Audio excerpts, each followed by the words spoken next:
IVM. I'm positively psyched about paying my next credit card bill. Just get on the Cred app and pay your bills.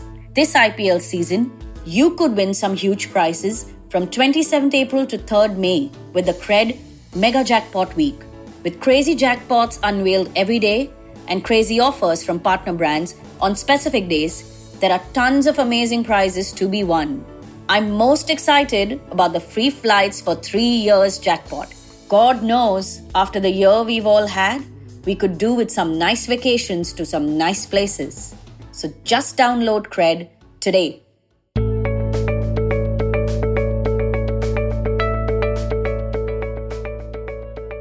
Hey everyone! Welcome to the Positively Unlimited podcast. I hope that you're enjoying the current series of A to Z on work-life balance. And if you haven't started tuning in, then well, what are you waiting for? We're already on the letter F, and the word that I've chosen for this week, or rather phrase, is financial freedom. Yes, it's that word that almost every client of mine has written down in their list of goals. It's the one thing that every single one of us is gunning for. Well, when we think of money, it's exactly what we want to experience. However, I have two very important questions to ask you today. And yes, you're going to need paper and pen, but you're also going to have to think long and hard about each of these questions. Well, the first one is, how do you define financial freedom?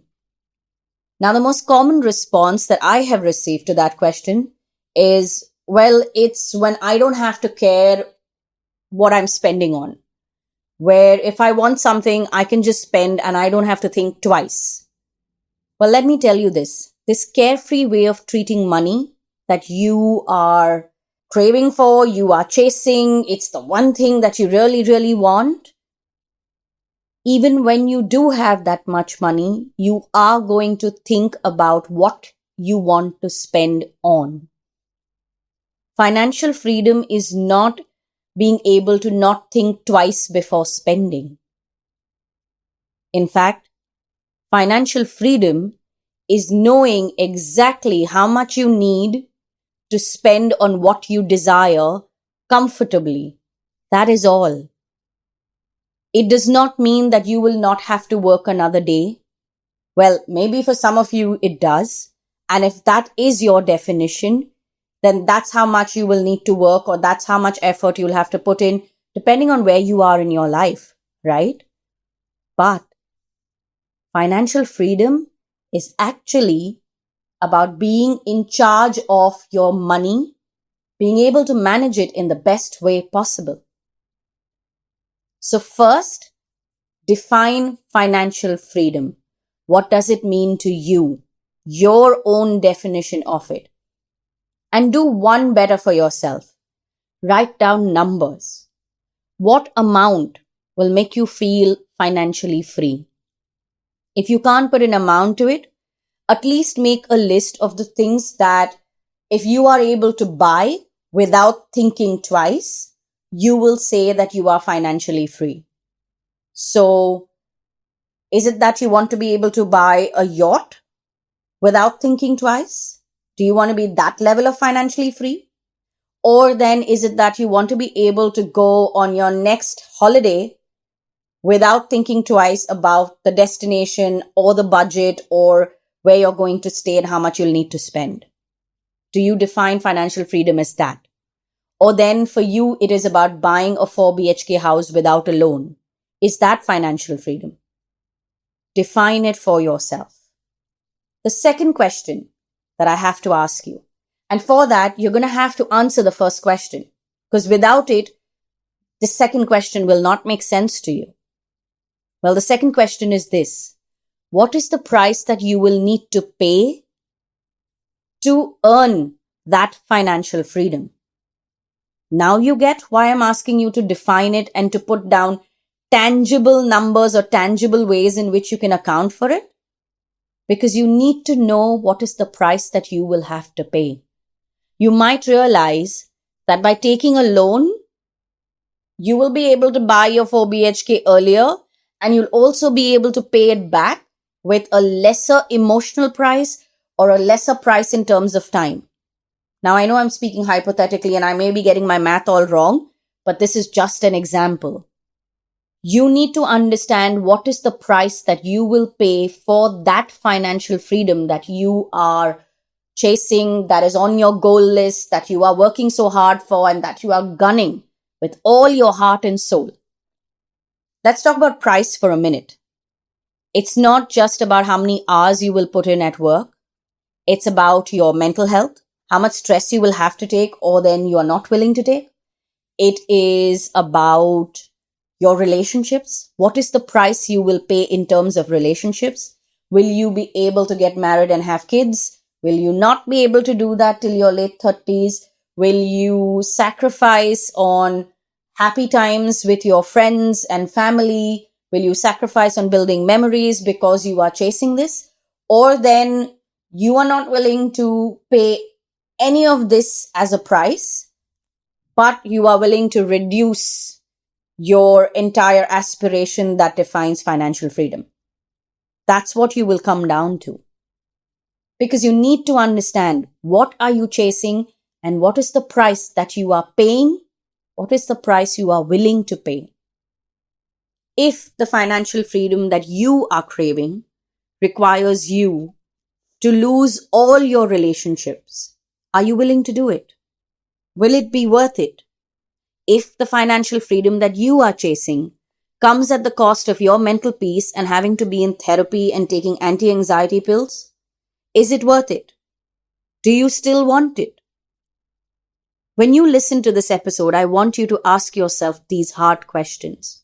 What is the cost of that financial freedom that I am chasing? And that is why you need to define it in very clear, tangible terms. So either use numbers or then use the things that you will buy from that money when you are financially free, right?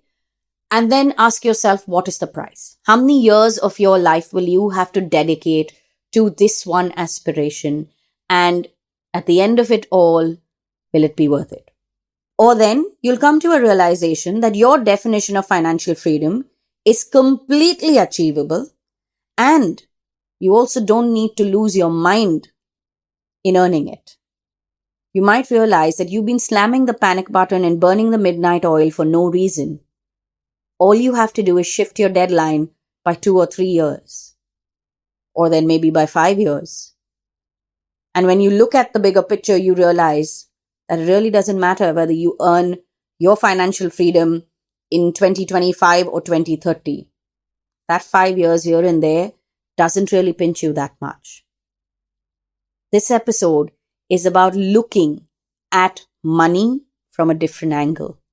I want you to understand what is the pressure that you are putting yourself under only because you want to live a certain kind of a life, and that life defines you being financially free.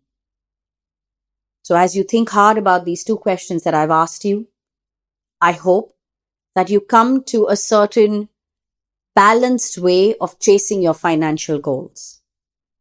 On that note, I'm heading out of here. However, as always, I'm reminding you that the previous episodes are available on the IBM Podcast app as well as website. And while you are going back to the previous episodes and listening, make sure that you also listen to episode number 163. It's called Money. And in that episode, I'm talking about money in the context of finding your life purpose. So when you listen to this episode, go back and listen to that one also, because it will put a lot of things in perspective for you. This particular series of A to Z that you are listening to right now is all about work-life balance. And it's about questioning all the beliefs and perspectives that you hold about work, ambition, and career goals. Well, if you have questions or if you have a topic that you would like me to talk about on this podcast, you can DM us on Instagram and Twitter.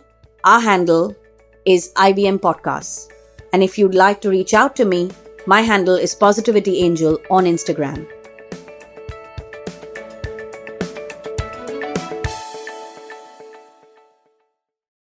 I hope you enjoyed that show. If you aren't following us on social media, please do. We're IVM Podcasts on Twitter, Facebook, and Instagram. We'd like to thank the sponsors on the network this week, thewholetruthfoods.com, Seat, PayPal, and Cred. We thank you all for your support. Tune into The Note, where Maruk Inayat talks to Dr. Bipin Joshi about the second wave of COVID. He calls it no less than World War III.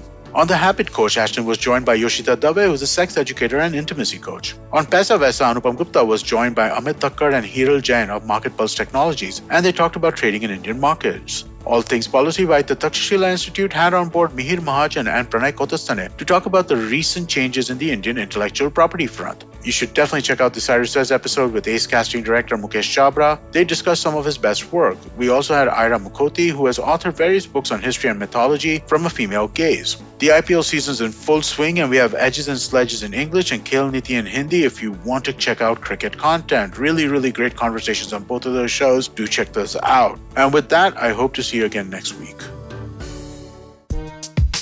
2020 is a difficult year. A global pandemic, protests, elections, recessions. You get the picture. What we need is a space where we can have nuanced discussions about global affairs and foreign policy. That's where I come in. My name is Hamsini Hariharan, and I host the States of Anarchy podcast. Every second Tuesday, I speak to experts in the field of international relations to make a little more sense of the world. So join me on the IVM podcast app, website, or wherever you're listening to me right now.